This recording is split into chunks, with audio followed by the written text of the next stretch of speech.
Welcome to Godsplaining, Contemplative Preachers, Contemporary Age. Each week, join the Dominican friars as they consider all things Catholic. Welcome to Godsplaining. It's great to have you with us today. I'm Father Joseph Anthony Kress, and on this episode of Guestsplaining, I'm joined by Father Bonaventure Chapman. Father Bonaventure, how are we doing today? You're helping us being a co-host. Doing great. We've been doing, Father Joseph Anthony and I have been doing stuff. We're the backbenchers, as we say. For the big guns and out, but we've been doing things.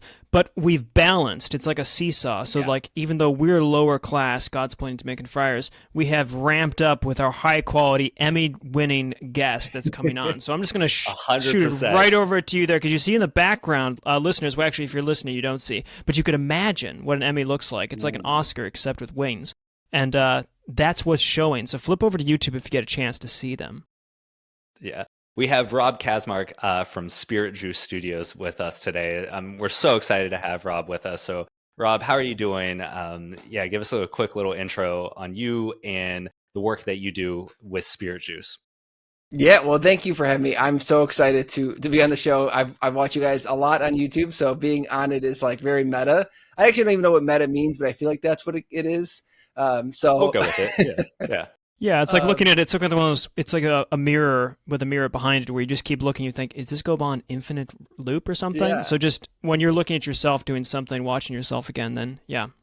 Yeah, okay, that's actually the best explanation I've heard of it. I feel like that puts meat on it. So yeah, well, my name is Rob Kaczmark. I am the owner of Spirit Juice Studios. I've been running it for it's going on 15 years. It'll be 15 years in August. 15 years. That's awesome. Congrats. Yeah, thank you very much. It's been it's crazy to think that it's been that long, and even it actually existed before that too as a radio show for a few years prior. But essentially, we do Catholic videos, so people hire us to make videos, and we try to do our best with that. And we, just have the opportunity to work with a lot of awesome clients. The Dominicans is one. We've got the chance to work with you guys several times, which has been fantastic. Probably most famously, people have maybe seen some of the work we've done for Bishop Barron with Word on Fire. A few years ago, we did The Veil Remove, which is that short film on the Mass, and kind of like revealing, the angels and saints and heaven touches earth during the Mass.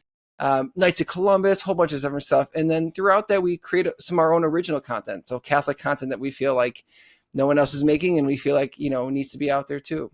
So.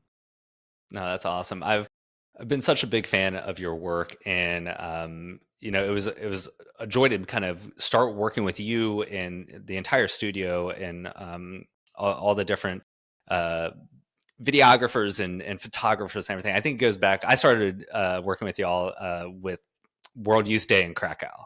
And then as the Catholic world is, we just cross paths again and again and again. So it's such a joy to see the kind of Spirit Juice, bright green logos showing up all over the place. It's a legit Catholic event when Spirit Juice shows up. So that makes us, I think, a legit Catholic podcast now because Spirit Juice is with us now, which is great. Yeah, we'll take it. Man. Now, Rob, question, because I didn't look at this or find this.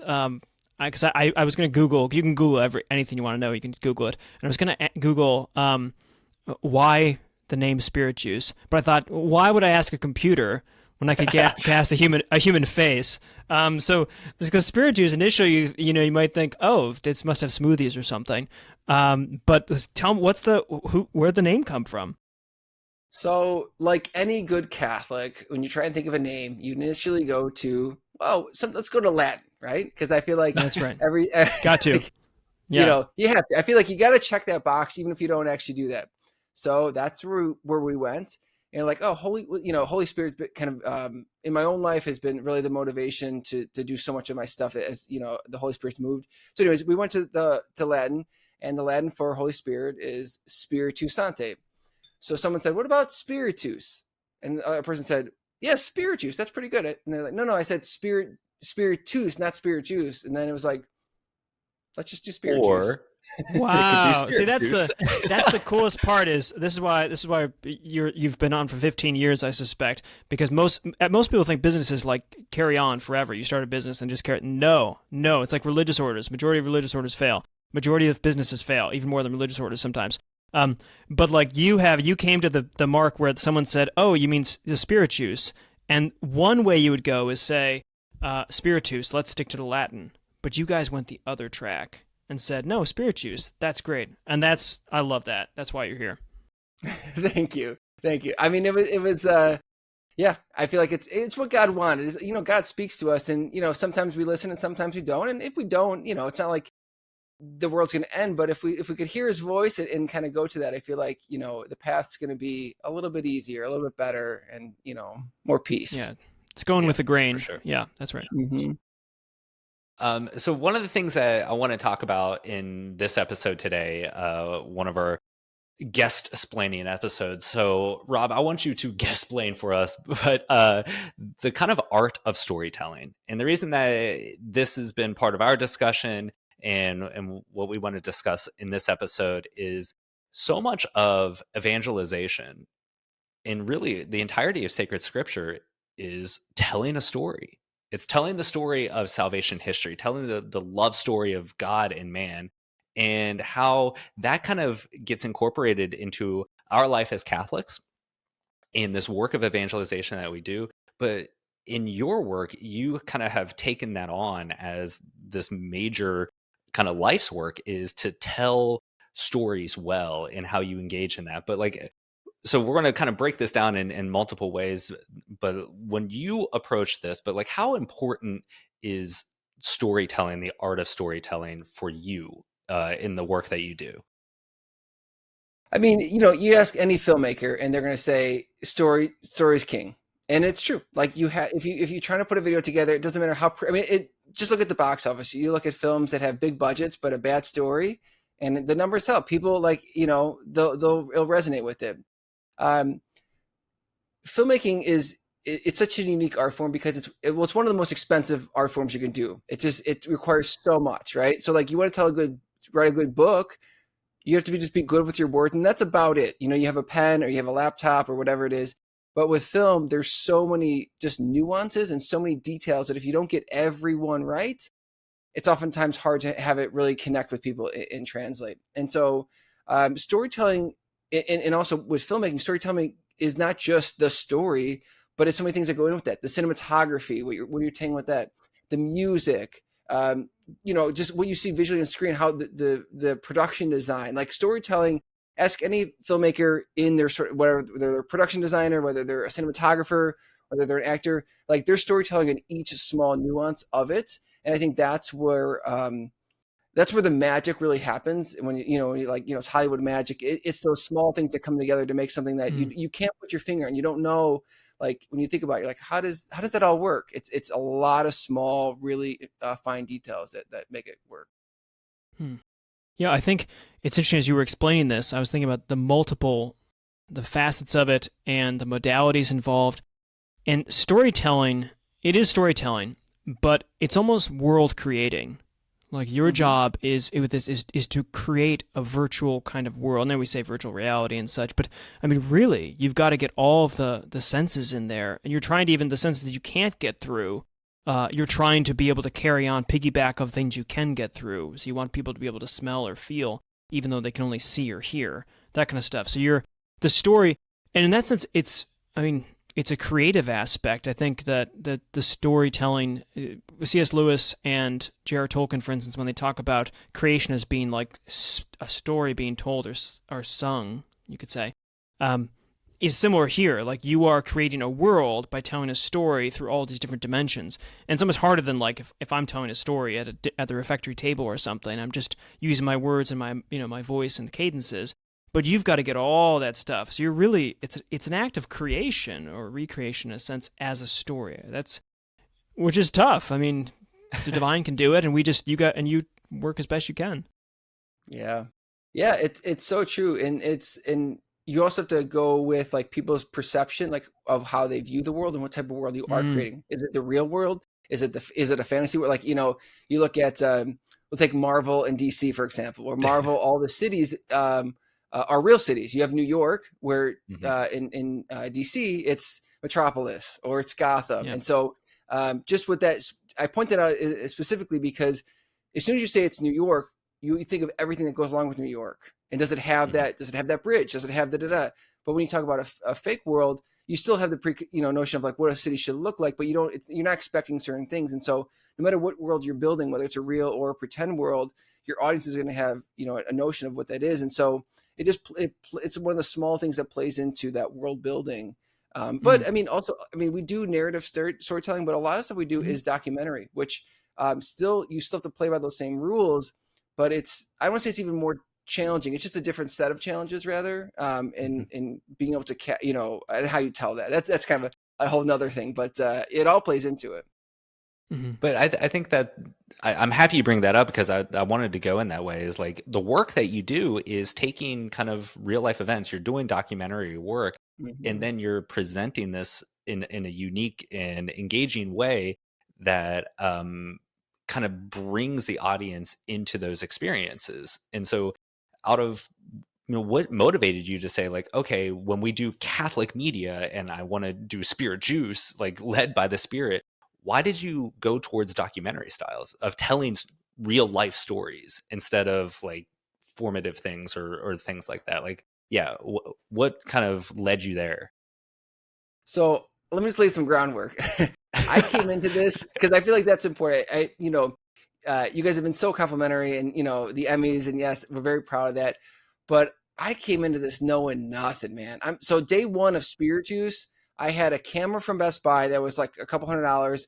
I didn't know how to even open it. I didn't own Final Cut. I had iMovie that I was okay at, and I had no experience schooling wise for filmmaking, graphic design, anything. So I don't want to say I fell into it, because it was an intentional, like, okay, I was 22. I was like, okay, I feel God's calling me to this. I was able to do a little bit, and I knew God was going to help me, learn the rest. But I didn't, it wasn't like I had all this knowledge and was like, okay, I'm going to choose to do this. I was trying my best with what I had. Documentaries, things were the things that people were hiring us for. So I was trying to learn that as best I could. And then when we were able to do narrative stuff, I tried to learn that as best I could. But going to your specific thing for documentaries, that it's such an important thing, depending on what you're doing, it's getting it right. Like where there's, every documentary sort of has a narrative to it, or a certain story to it, a certain angle. And so, I would say the best documentary presents the information to you, but also guide you to a place where, it's not just a bunch of facts. It's not just a Wikipedia page on someone. It's a story on someone, but it's the balance of like their story, but their reality, and not really the filmmaker's perception of it, and trying to present, what it actually is. And to do that and balance a story is a tricky line to do. And so that takes some crafting, but, I find it rewarding seeing real life people, in a different light, and especially ones that are doing extraordinary things. So, well, I think Rob, that's just perfect. The difference between story and life, and then Wikipedia kind of propositions. Because as we're thinking about this and storytelling, I thought, God doesn't do stuff randomly. I'm committed to that. And we have 4 Gospels. Right? But, Gospels aren't propositional accounts as much as Dominican philosophers or us. We might think like, oh, cool, let's just, get some propositions out of this, and some facts, what's true. But they're stories, so the fundamental scriptural revelation of God, one in the Old Testament, is a story, basically. Stories, a bunch of stories put together, this sort of thing. But then when Christ incarnates, of course, he is the Word, and he's the storyteller. But our account, he didn't stick around. Like, I don't know, he's here in the sacraments, of course, but he didn't stick around to keep telling stories. He left stories, the Gospels. And these are not just a bunch of, it would be weird if, like, Thomas Jefferson did this and tore it up and, like, to collect a bunch of facts that'd be interesting to you. But it's like, no, they are stories, and you don't reduce them to certain points, but you want to live through them. And the Catholic Church, I think, does this through the liturgical seasons. Like, you live. You're not just hearing the stories, but you're embodying them, kind of going along with them. And I like the documentary idea of seeing us as Christ followers in a way, that you're trying to tell the story of how they're kind of following along, literally following along in their lives with not just the truths of the faith, but how those look like in action with gospel conformity. Yeah, there's we've had some really powerful stories that we've been able to tell. And the stories themselves, if you were to just tell some of the facts of the story, you'd get shit. Like I'm thinking about one in particular. It was a young man, Kendrick Castile. He was in Colorado. Basically, it was a school shooting, and he sacrificed his life for his friends. He like essentially jumped on the shooter, and he was a Catholic. He was strong in his faith. He was a Knight of Columbus, or he was trying to be that. And so that story, you just tell some of the facts. Like right now, you're probably like, wow, that's like pretty impactful. But when you're able to tell that story in a storytelling manner, you're able to dive just so deep into like the viewer's heart and just really understand the motivation and the different aspects of the story. Or another one where a woman's husband was murdered, and she forgave the guy that, they caught him, and she forgave that. Just hearing like how she did it, why she did it on the jury stand, and you're able to just take all those pieces together that like otherwise live independently, collect it into one thing, and just line it up in that perfect order. It's kind of like, so my son's really into Legos right now. I would almost say, and I don't know if this is the best analogy, but you have a bucket full of Legos. They're there. It's the Legos. But if you construct it in a very unique, specific way, it becomes something beautiful that they're still Legos, but it's in a way that just drives it. And you're like, wow, and I think that's the power of documentary storytelling. It all exists, but you construct it in a way that can really touch a viewer. Yeah. That's well, awesome. Before we take a break, I want just to talk about that for just one second. Comment from the philosophical angle is, I think what you're I think clarifying is like, I mean, the form of a living thing, like you can describe in a book a plant or an animal or something, and its parts statically. But when you're trying to catch in a documentary, is its movement, its living. You're trying to catch the form of it. We'd say in kind of philosophical terms, that the thing that makes it, that animates it, that makes it alive, such that then you can see it in action and experience it as a living event, as opposed to just proposition. So I think that's brilliant. All right. Well, we're gonna take a quick break and then pick it up, and we'll talk a little more about storytelling in our society and some of the work that you got going on. So sit tight, and we'll be back in a few.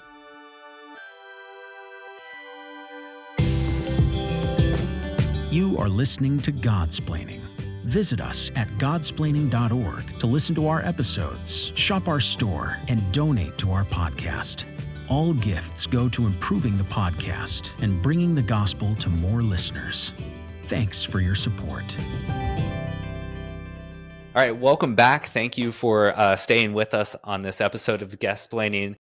I'm Father Joseph Anthony Kress with Father Bonaventure Chapman. We're joined by Rob Kaczmark from Spirit Juice Studios, and we're talking about this art of storytelling in the work of Rob and his team at Spirit Juice, and how they are doing documentary work and showing how the faith is lived out in different followers of our Lord in the life of Catholics throughout the world, and using this beautiful art form.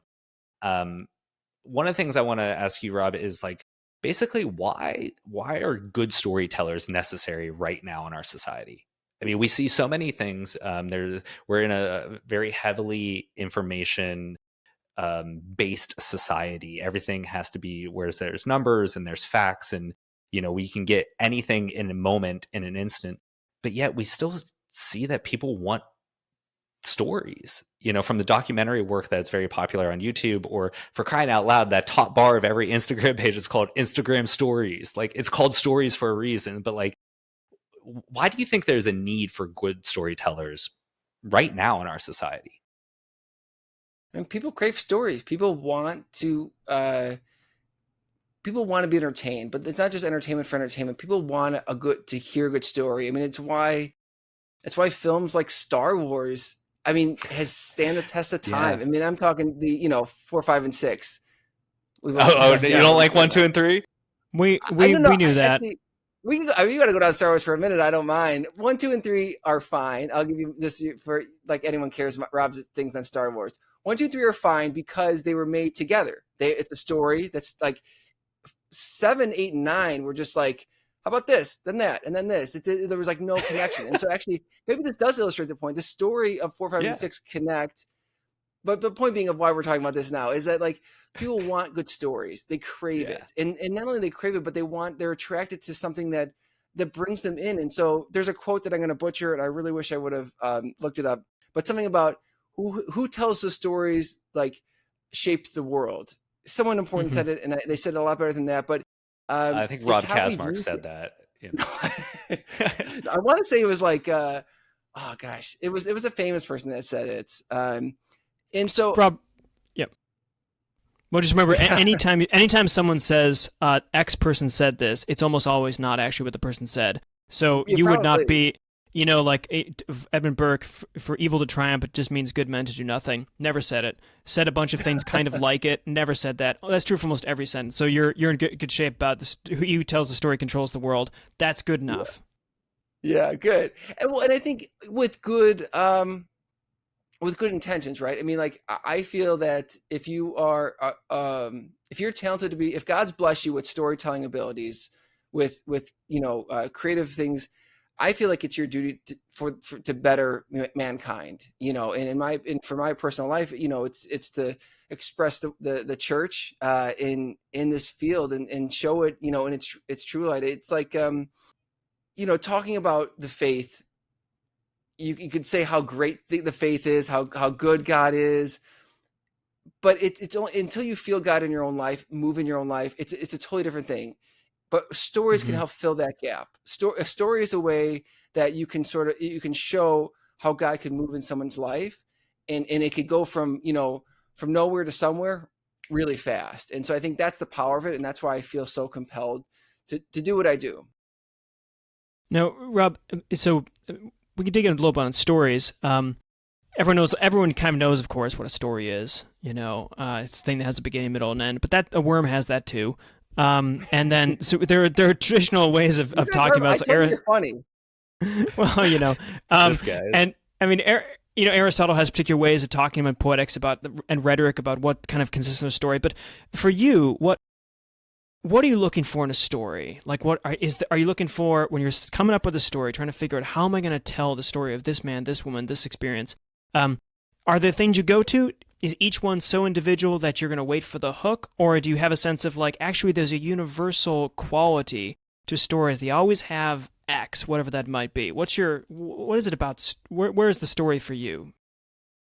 So there's a couple of things. One, and this is a little bit more just broad picture. I love contrast in story, complement and contrast. So we'll just take it visually. So a DP, a director of photography, or a cinematographer will often look at an image and say, where's the black in the image, right? So where's the black, meaning like there's obviously usually a lot of light in most stuff, but where's the dark image going to be? Because if you don't have dark, you're not going to have contrast. And so that is a framework for just visually what you're seeing things. I think just the story needs to have contrast. It needs to have, like a good villain has contrast. They're not just bad. I mean, I think it's a reason why we'll talk about, another bit, Marvel, right? The Thanos, like Thanos was, yes. He had good in him, right? Like, he did, like Darth Vader had good, like there, so good, like good storytelling has contrast, and contrast that feels real. So for me, contrast has to be a backbone in any storytelling. But then there's things that I like, and you can call them, I don't know if you can call them tropes, but there's different things that I gravitate to. And it's the moment in a film where all hope seems lost. And then the protagonist is able to like I love it in one of my favorite ones that I just think about a lot is in The Matrix. When the bullets are flying at Neo. I'm kind of spoiler, but 1999. If you haven't seen it in 20 years, don't worry. Yeah, we're good. That's your fault. That's on you, not on Rob. Okay, this is a spoiler alert. That's on you. But he finally realizes that you think it's everything's an end. The bullets are coming at him just like in bold sign, and he's just like, no. And they just fall to the ground. And like, it's like that when you overcome that, and when the hero can do that, I feel like that, for me, that gives me chills. It gives me, like, I love seeing stories like that. And I love to be able to tell a story that gives the viewer that same experience. No, and that's, I mean, for the Christian story, right? This is the resurrection, the death and resurrection, right? That ultimate kind of hope, despair to hope kind of thing. And I always get, I imagine, for me, it's always the story of when Peter looks in, when Peter stops, so John beats him, and then Peter gets there, and Peter walks in the first time he's going in there, and he sees it, and Jesus isn't there. And I have this like visual sense, if I were going to do like a story movie, like everything would change at that point. Nothing mattered before, everything changed entirely, because this was, the whole world is different. Everything is different. But you're right about that total it has to be that it's a contrast against something that's fundamental to the Christian story and fundamental to that your storytelling is Christian in shape. And I like that formal aspect of it. But that's every encounter with Jesus in the Gospels with each individual person, right? You can see that with the woman at the well. You can see that with the woman in the hemorrhages, or the centurion and things like that. Like each individual has that moment with the Lord, and the reality is that continues even to our present day. And like what you're doing is telling those individual stories as if it's a continuation of the Gospels, because these people are still meeting Christ, and then they have that moment, and then that's a conversion, or that's the active choice to do something Christian, like forgive the murderer of your spouse or things like that. Like, so it's so funny because it's like you see it's interwoven all the way into the Gospels, but in one sense it's continually and perpetuated by the telling of our own story and our own relationship with the Lord. So yeah, I think another question I want to ask you, Rob, is we're emphasizing stories, but to somebody who wants to tell their story or tell somebody else's, like what would be kind of your top 2 tips for becoming a better storyteller, no matter your medium, whether it's through photography, or if it's through doing videos or writing or things like that. Like when you're approaching, like, how do we become better storytellers? Because as this episode has gone along, it seems very important to our life as human beings and extremely important to our life as Christians. So how do we become better storytellers? I got 2 tips. First is do a lot of work. You have to do a lot of it. I remember when I was first started and kind of our first like short film came about, and I was like, oh, I don't know if I want to do this. I don't know if I want my first short film to be this. And I was like, so the second tip is lose your ego. Okay. So don't worry about, like, do a lot of work and lose your ego, because that's the only way you're going to learn to be a good storyteller. I'm telling you flat out, like, I was not a good storyteller when Spirit Juice first started, just wasn't. And even before that. And like, it takes time, and it takes, and this is advice to, if you want to do anything well. I mean, if you want to play the drums well, if you want to, paint well, anything at all, you got to do it a lot, and you have to enjoy doing it bad to be able to do it good. Because everyone right now, like, I would love to be able to play the guitar and just shred. I can't play the guitar to save my life, but I don't really want to play the guitar. Like, I want to do it, but I don't really. If I really wanted it, I would put the time in. I'd practice every day. So same goes for storytelling. You may want to tell a good story, but if you got to ask yourself, do you really want to do it? And are you gonna do it bad and learn from that? And do a bad story. Okay, put it out. What did I learn? Okay, I'm gonna do this part better. Okay, do it again. I'm gonna do this part better. And eventually, you're gonna find all the gaps that you have, and your stories are gonna be pretty darn good. It's very rare. People like to point out at like some of the top filmmakers. I would say Quentin Tarantino is probably the one. Not talking about really the content of what he produces, but at a young age, he was just like really talented. So there's a few one-off crazy raw talents, and people like to point at those people and say, oh, I'm not them, so I'm not going to do it good. No, most of the filmmakers were terrible too when they first started. It just takes time. Yeah, it's anything worth doing is worth doing poorly, as G.K. Chesterton may or may not have said. And it just takes, who knows? Father Gregory Pine would know. And it just takes time. You have to feel free to fail at almost anything. This is true in general point. Now, what I want to ask another question, and this is, I don't know if this is the right question, but you're an expert in this field, so I need to ask about this. So Christianity is about storytelling. It's crucial. The Christian story has this dramatic thing. It's continuing. We meet these kind of experiences, especially with the saints. Why are most saint movies so awfully bad? Yes. Like, why are Catholic movies just almost impossible to watch until you remake most of them as spirituals? Like, have you pondered the fact that you have at one hand like the best story and therefore the best imitative story that you can kind of work out that this should be, and yet almost every saint movie, God love these saint movies, I really do, not attractive film. I'd rather watch Captain America a second time, maybe a fourth time. You know what? What is it about? What's going on, Rob? I have a theory. Okay. I have a theory. So you look at the best Catholic art hundreds of years ago, or there's the best art hundreds of years ago. It was Catholic art, right? And we see a lot of that in the Vatican, different spots. What did it take to make that happen? It was talent and very inexpensive tools, a paintbrush, some paints, a big thing of marble, a chisel, but it wasn't that complex.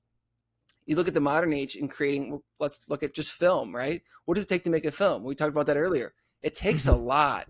It takes a lot of pieces, a lot of time. And I think people would be shocked if they saw a budget of they saw their favorite film and they saw the budget breakdown and they go, they spent that much on that? You got to be kidding me. Well, they did, it's just how it is. And so it's how it works. And so as that became a reality, I think Catholics leaned and became very generous of well, that's all about the message. It's the message that's the most important. We're telling the saint's life. It's still pretty good. And they lost that, that being the quality was, if you don't, yes, the message is the most important, but I think a real close second is the vehicle that goes in. So we've lost it as a priority, and really we lost it so much where it's not even it doesn't, most people don't care, or for a long time. It's starting to come back.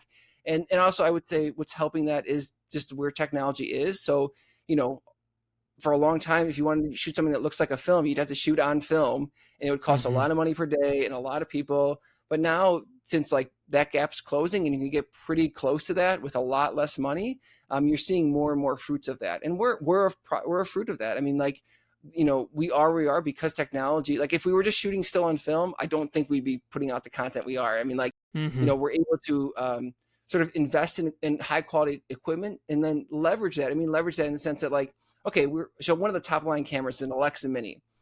It's very expensive. It's very expensive to buy, to rent. We have it, and we're able to shoot projects on that a client wouldn't be normally they would not say, oh, I want to shoot that in Alexa Mini, but we feel no, we want to tell a story in this high quality. And so that really is how we're able to do what we do, is by owning such great stuff, investing into that, and investing in the people to sort of craft that. And so to answer your question though, it lost priority. It lost priority for a lot of people. Yeah, no, I can see that. And Bishop Barron has made this to kind of a Balthasarian theme of getting beauty back into it and putting that's part of the message, and that can be the vehicle of the message. We could talk a lot about that, but I think you're right. And that actually, darn, that gives me hope of there'll be better Catholic. In 100 years, saints movies will be things that people want to see. That's great.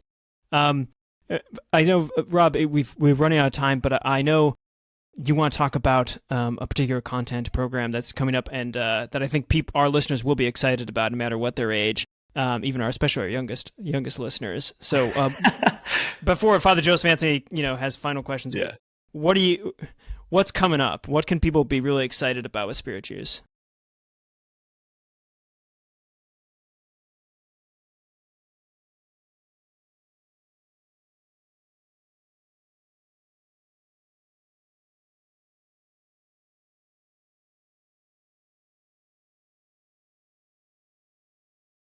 Surprise, there's nothing good out there.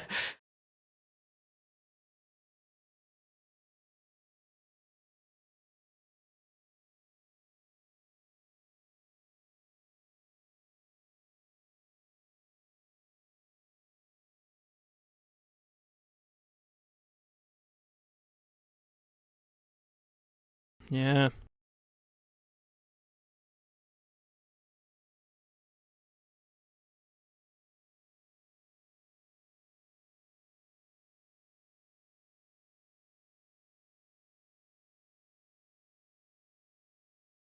Do it.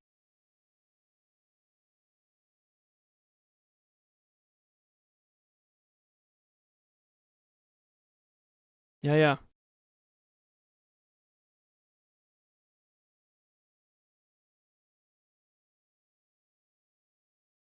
Mm-hmm.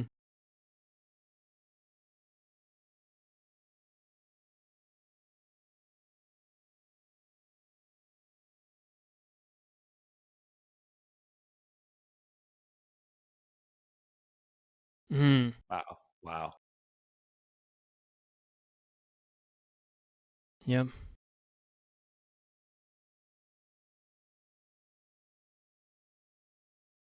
Oh. That's awesome. Well, thank you for doing that, because any kind of help for our Catholic parents and handing on the faith is always going to be great. So we will put the link to that Kickstarter campaign in the description on YouTube and on all of our episodes wherever you are listening. So check out the link in the description. Help support Spirit Juice and Rob in making this content for the youngest Catholics out there who need the greatest help. But Rob, thank you so much for joining us. It was great to have you. Maybe next time we'll talk about your favorite Marvel movies, or I don't know. We'll go in that direction next time. Yeah, love it. Man, I could talk for days. No, but seriously, thank you guys. Yeah. No, we're doing Father Gregory Pine are doing a Marvel movie episode at some point, but I feel like that has to be actually a Guestsplaining episode now with you on, since you've got lots of things to say about it too. But no, Rob, it's an absolute delight. Congratulations on the work Spirit Juice is doing, and anyone who can support, please do. And that's linked to the Catholic Kids show, the Juice Box. If you don't have $1 million, you might know someone who does, and you should give them that link so they can help out. Thank you guys so much. I really appreciate it. Thank you to all of our listeners. Thank you for your constant support for us. Until the next episode, thank you very much. God bless, and we'll see you. Thanks for listening to Godsplaining, a work of the Dominican friars of the province of St. Joseph. Follow us on Facebook, Twitter, and Instagram. Leave a review on your podcast app, and visit us at godsplaining.org.